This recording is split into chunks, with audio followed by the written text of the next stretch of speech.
بسم اللہ الرحمن الرحیم۔ السلام علیکم ورحمۃ اللہ وبرکاتہ۔ سامعین محترم، آپ دیکھ رہے ہیں یوپیڈیا چینل۔ ہم آپ کو اپنے چینل پر خوش آمدید کہتے ہیں اور اللہ تعالیٰ سے دعا مانگتے ہیں کہ اللہ تعالیٰ آپ کو آپ کے تمام جائز مقاصد میں کامیاب فرمائے اور اللہ رب العزت آپ کو ہر قسم کی بیماری سے محفوظ رکھے۔ سامعین محترم، دنیا کے اندر اللہ تعالیٰ نے بہت سارے رشتے پیدا فرمائے ہیں، جیسے ماں اور بیٹے کا رشتہ ہے، بیٹا اور باپ کا رشتہ ہے، بہن اور بہن کا رشتہ ہے، بھائی اور بھائی کا رشتہ ہے۔ اسی طرح سے بہت سارے اور رشتے ہیں، خالہ کا رشتہ ہے، پھوپھو کا رشتہ ہے، تائی کا رشتہ ہے، دادا دادی، نانا نانی۔ اللہ تعالیٰ نے یہ بہت سارے رشتے پیدا فرمائے ہیں۔ سامعین محترم، ان تمام رشتوں کے اندر سب سے زیادہ نازک اور سب سے زیادہ فضیلت والا، جس کو اللہ تعالیٰ نے قرآن پاک کے اندر بیان کیا اور ارشاد فرمایا کہ یہ رشتہ ایسا ہے کہ جو ہماری نشانیوں میں سے ایک نشانی ہے،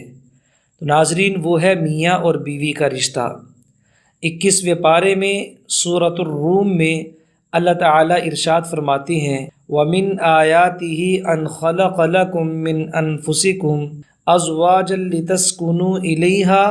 وَجَعَلَ بَيْنَكُم مَّوَدَّةً وَرَحْمَةً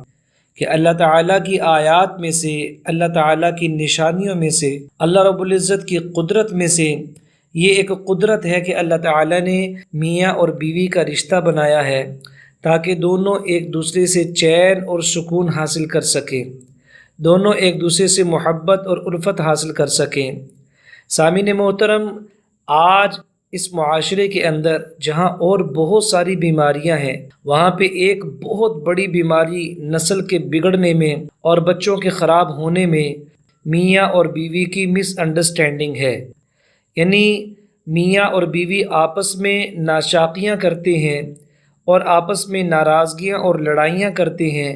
ان کے جھگڑے کا اثر ان کی اولاد پہ پڑتا ہے، اور یوں کر کے پورا کا پورا معاشرہ، جہاں پہ نوجوان نسل اپنے ماں باپ کو لڑتی ہوئی اور الجھتی ہوئی اور آپس میں ایک دوسرے کے ساتھ ناراض اور بدتمیزی کرتی ہوئی دیکھتی ہے، تو دوستو وہ متنفر سی ہو جاتی ہے۔ تو آج معاشرے کے بگاڑ کے اندر ایک بہت بڑا کردار اور بہت بڑا حصہ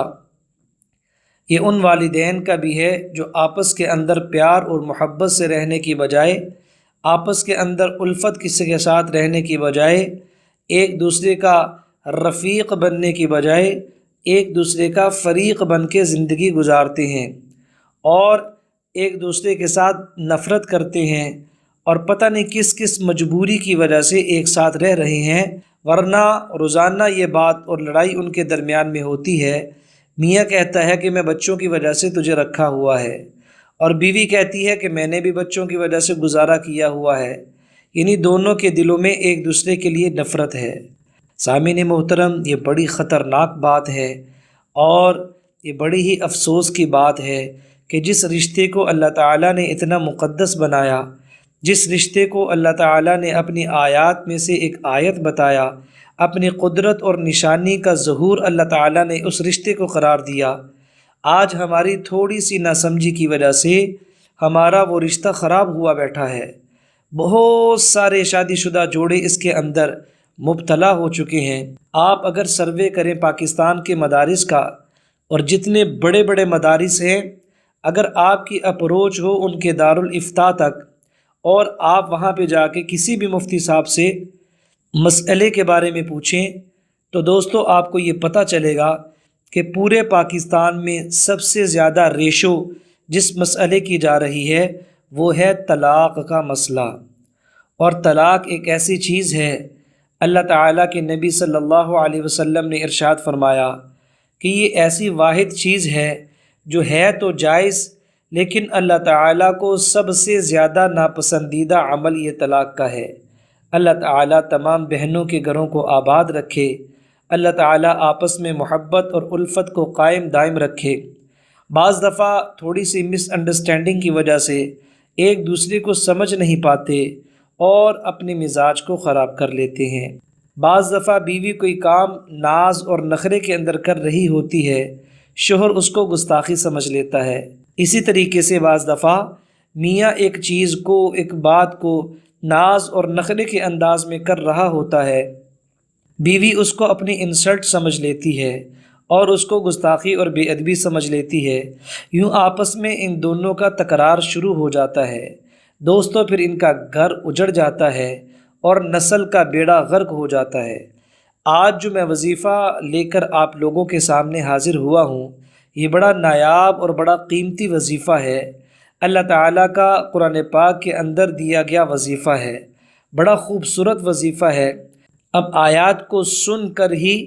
اندازہ لگا سکیں گے کہ اللہ تعالیٰ نے کتنا طاقتور عمل ہم سب کو بتا رکھا ہے۔ تو آج جو وظیفہ میں آپ لوگوں کو بتانے والا ہوں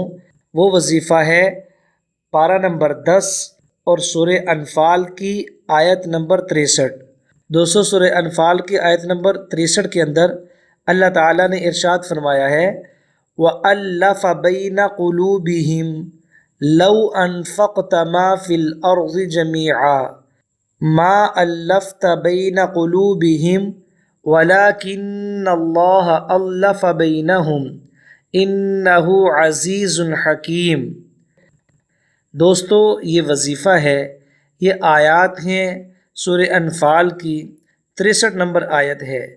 آپ نے اس آیت کو، اگر میاں کو کوئی مسئلہ ہے تو بیوی نے،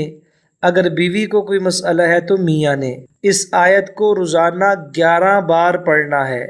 کم از کم 11 بار پڑھنا ہے، اور دل کے اندر یہ نیت رکھنی ہے کہ یا اللہ ہماری آپس کے اندر محبت اور الفت کو قائم دائم فرما، آپس کی ناچاکیوں کو اور آپس کی ناراضگی کو مولا کریم تو اپنی رحمت سے ختم فرما اور دور فرما۔ تو دوستو، 11 دفعہ اس آیت کو روزانہ پڑھنا ہے اور کم از کم 21 دن تک پڑھنا ہے، کم از کم 21 دن تک آپ نے ان آیات کو پڑھنا ہے، اور اگر آپ اس سے زیادہ پڑھیں تو بھی اس کا کوئی مسئلہ نہیں، بلکہ انشاءاللہ اللہ کے خزانوں سے آپ کو فائدہ ہی محسوس ہوگا۔ تو آپ سے گزارش یہ ہے، اگر آپ کو یہ ویڈیو اچھی لگی ہو تو آپ اس کو آگے دوسروں کے ساتھ بھی شیئر کریں تاکہ تمام مسلمان اس سے فائدہ اٹھا سکیں، اور آپ بھی اس کو شیئر کر کے صدقہ جاریہ کے اندر اپنا حصہ ڈال سکیں۔ بہت سارے لوگ احباب وہ یہ چاہتے ہیں کہ ان کو وظائف کی اجازت دی جائے، تو دوستو جو بھی کمنٹس کے اندر اپنا نام یا اپنے شہر کا نام، اگر نام نہیں بتانا چاہتا تو اپنے نام کا پہلا حرف کمنٹ کرے گا، اس کو انشاءاللہ ہماری طرف سے اس وظیفے کی پوری اجازت ہوگی۔ السلام علیکم ورحمۃ اللہ وبرکاتہ۔